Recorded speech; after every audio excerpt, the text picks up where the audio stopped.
কেমন আছেন সবাই? নন্দিনীর স্বাদ কাহনে আমি নন্দিনী আপনাদের সবাইকে স্বাগত জানাই। আশা করি যে যেখান থেকে আমার ভিডিওটি দেখছেন সবাই সুস্থ এবং ভালো আছেন। এখন সকাল প্রায় 6:40 মতো বাজে। এখন থেকে ভিডিওটি শুরু করলাম। ছাতু, মুড়ি, কলা আর সামান্য চিনি দিয়ে মেখে হাজবেন্ডকে খেতে দিয়ে দিলাম। হাজবেন্ড খেয়ে বেরিয়ে পড়ল। আজকে যাবে অফিসের কাজে ত্রিপুরা। সকাল 9:30টায় দমদম এয়ারপোর্ট থেকে ফ্লাইট। সেরকম কোনো কিছু খেলো না আর টিফিনও নিল না। এয়ারপোর্টে গিয়ে কিছু খেয়ে নেবে আর আজকেই ফিরে আসবে। সন্ধ্যে 7টায় আগরতলা থেকে ফ্লাইটের ফেরার টিকিট কাটাও হয়ে গেছে।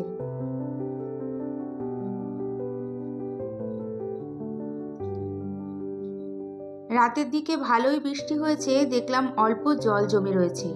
হাজবেন্ড কিছুই নেয়নি, শুধু ছাতা আর জলের বোতল, টুকটাক প্রয়োজনীয় জিনিস নিয়ে গেছে। এয়ারপোর্টে যেতে প্রায় 40-50 মিনিট সময় লাগবে। এই তো ঘরে এসে বসে না থেকে সংসারের কাজগুলো শুরু করে দিয়েছি। প্রতিদিনই আমার সুবিধার জন্য ঘরের কাজগুলো আমি স্টেপ বাই স্টেপ করে থাকি। সবার প্রথমে ঠাকুরের জায়গাটা মুছে নিই আর ঠাকুরের বাসন বেশিরভাগ দিনই আমি আগের দিন রাতে মেজে রাখি, মাঝে মাঝে সকালে মেজে রাখি।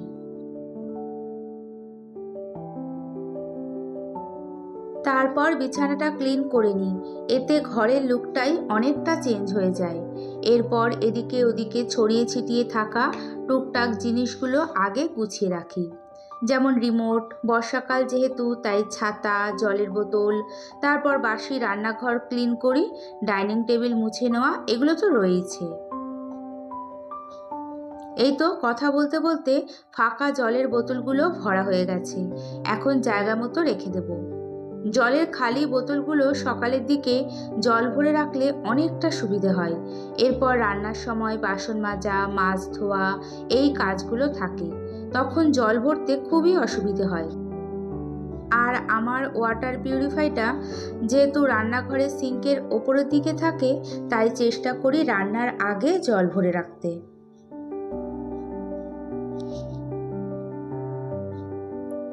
এখন তো রেগুলার কম বেশি বৃষ্টি হচ্ছে, তাই সব জামা কাপড় একসাথে রোদে মেলে দেওয়া যাচ্ছে না আর সেইভাবে শুকানোও যাচ্ছে না। সকালেরটা বিকেলে, বিকেলেরটা পরের দিন দুপুরে, এইভাবে শুকাচ্ছে আর সেই হিসেবেই ভাঁজ করে নিচ্ছি। এরই সাথে ভিডিওটি দেখতে দেখতে যদি কোথাও ভালো লেগে থাকে তাহলে একটা ছোট্ট লাইক, এবং যদি একটু বেশি ভালো লেগে থাকে তাহলে সাবস্ক্রাইবও করে নিতে পারেন।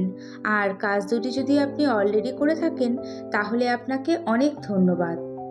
সাথে বেল বাটন অপশানটিও ক্লিক করে রাখতে পারেন, এতে ভিডিওর নোটিফিকেশন খুব তাড়াতাড়ি আপনার কাছে পৌঁছে যাবে আর সময় করে দেখে নিতে পারবেন।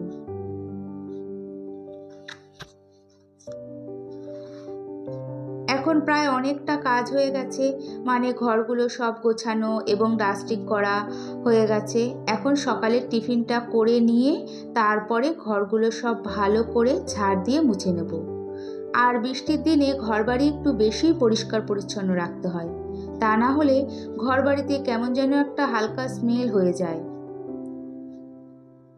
ঘরগুলো নিট অ্যান্ড ক্লিনভাবে পরিষ্কার করে সব জায়গা ভালো করে মুছে নিয়ে ঘরে একটু রুম ফ্রেশনার ইউজ করি, তাহলে না রুম ফ্রেশনারের হালকা গন্ধে চারিদিকটা বেশ ফ্রেশ লাগে। আর সকালের খাবারটা খেতে খেতে আপনাদের কমেন্টসের রিপ্লাই দিই, আপনাদের বিভিন্ন ভিডিও দেখি, এই টাইমটা না আমি খুব এনজয় করি। ভোরবেলা থেকে পজিটিভ মাইন্ড নিয়ে একটা সংসারের যাবতীয় কাজ করি বলে শর্ট টাইমের মধ্যেও সব কাজগুলো কমপ্লিট করে নিতে পারি। অ্যাকচুয়ালি কোন কাজের পর কোন কাজ করব একটু ভেবে রাখলে কাজগুলো ঝটপট হয়ে যায়।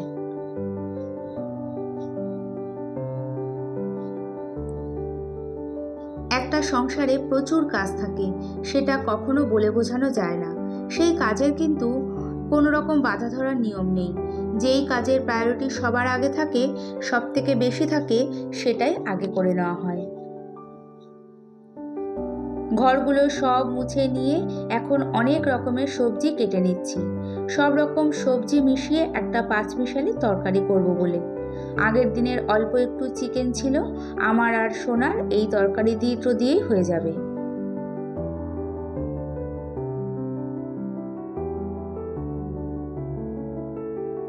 কড়াইতে একটু বেশি করে তেল দিয়ে শুকনো লঙ্কা, তেজপাতা আর পাঁচফোড়ন দিয়ে সব সবজিগুলো দিয়ে দিয়েছি। এরপর সবজিগুলো ভালো করে বেশ কিছু সময় নিয়ে নাড়াচাড়া করে তারপর হালকা ভাপিয়ে রাখা থোড়গুলো দিয়েছি। এরপর নুন, হলুদ, লঙ্কা সব দিয়ে নাড়াচাড়া করে ঢেকে দেব। বেগুন আর ফুলকপিটা আমি আগেই ভেজে রেখেছিলাম। আর তরকারিটা হয়ে গেলে তারপরে দিয়ে দেব হচ্ছে ভাজা মশলা। খেতে কিন্তু তরকারিটা বেশ হয়েছিল। আজকে একটু তাড়াহুড়োর মধ্যেই রয়েছি। সব কাজ কমপ্লিট করে সোনাকে নিয়ে যাব একটু ডক্টরের কাছে। আসতে একটু দেরি হবে, তাই একটু হালকা টিফিন বানিয়ে নিয়ে গেলাম। আর খিদে তো পাবেই, যাতে বাইরের খাবার খেতে না হয়। ভাত হয়ে গেছে, বাসনগুলো সব মেজে নিয়েছি। এখন গ্যাস ওভেন ক্লিন করে স্নানটা করে রেডি হয়ে নেব। আর মেয়ে ফল সাথে মাখানা খাচ্ছিল, আমাকেও খেতে বলল। আমি যত বলছি খাবো না, কিন্তু খেতেই হবে, না হলে আবার রাগ করবে। তাই একটু বসে মাখানাটা খেতে খেতে ওর সাথে গল্প করে তারপরে স্নান করে নেব।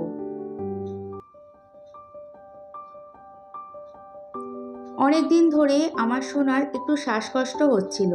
দুদিন আগে কল্যাণীতে গিয়ে আমরি হসপিটালের হার্টের ডাক্তার দেখিয়েছি। কিছু টেস্ট দিয়েছে আর বলেছে ওর কোনো হার্টের সমস্যা নেই, আর কোনো ওষুধও দেয়নি। কিন্তু শ্বাসকষ্ট তো খুব একটা কমছিল না, তাই আজকে যাব পিয়ারলেস হসপিটালে হার্ট স্পেশালিস্ট দেখাতে, যেটা বাঘাযতীনে অবস্থিত। আমি, সোনা আর আমাদের ওপরের ডাক্তারবাবু যাব। উনিও এই ডক্টরকেই দেখান।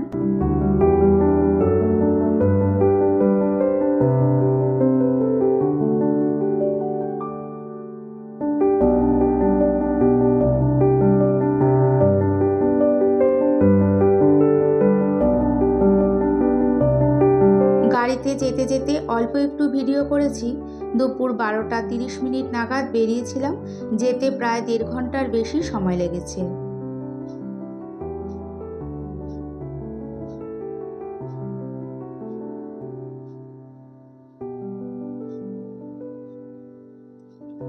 অনলাইনে নাম লেখালে 7-8 দিন পর দেখানো যেত, আর যদি সকালে এসে নাম লেখানো যায় সেটা 20 জনকে দেখবে। আমার বোন সকাল 7:15-তে এসে নাম এন্ট্রি করে গেছে। ভোর 5টায় বাড়ি থেকে বেরিয়েছিল, না হলে আজকে আর ডাক্তার দেখানো যেত না। সোনার প্রেশার চেক করে ডক্টর দেখিয়ে সব রকম টেস্ট করে এই তো এখন বাড়ি ফিরছি।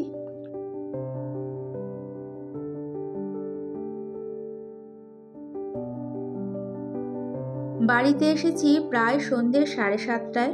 তারপর জামা কাপড় চেঞ্জ করে ফ্রেশ হয়ে একটু চা করে নিচ্ছি। যেখানেই চা খাই না কেন, বাড়িতে এসে একটু কড়া করে চা না খেলে ঠিক ভালো লাগে না।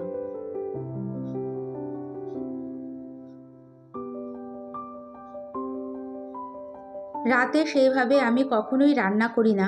আজকে যেহেতু সেরকম কিছু করিনি, তাই এখন একটু ফুলকপি, আলু, ডিম দিয়ে ঝোল করে নেব। আর হ্যাঁ, সোনার রিপোর্টের কথা তো জানানোই হলো না। পিয়ারলেস হসপিটালে মেয়ের কিছু হার্টের টেস্ট করে দেখা গেল ওর হার্টের কোনো সমস্যা নেই। ডক্টর আমাকে আগেই বলেছিল ওর কোনো সমস্যা নেই, তাও আমি যাতে চিন্তা না করি তাই 3টে টেস্ট করিয়েছিল। যাক, নিশ্চিত হওয়া গেল যে হার্টের কোনো সমস্যা নেই।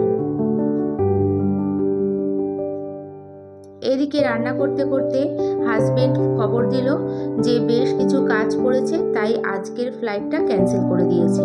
কালকে রাত 7:50-এ ফ্লাইট ধরবে। ওই বাড়ি পৌঁছাতে 10:30 পৌনে 11টা বাজবে। আলু, ফুলকপি, ডিম সব কিছু ভেজে নিয়ে মশলার সাথে আলুগুলো ভালো করে কষিয়ে নিয়ে গরম জল দিয়ে দেবো। তারপর ডিমগুলো দিয়ে বেশ কিছুক্ষণ রান্না করে ধনেপাতা কুচি দিয়ে নামিয়ে দেব। আজকে তাহলে ভিডিওটি এখানেই শেষ করছি। আবারও দেখা হবে এই আশা নিয়ে।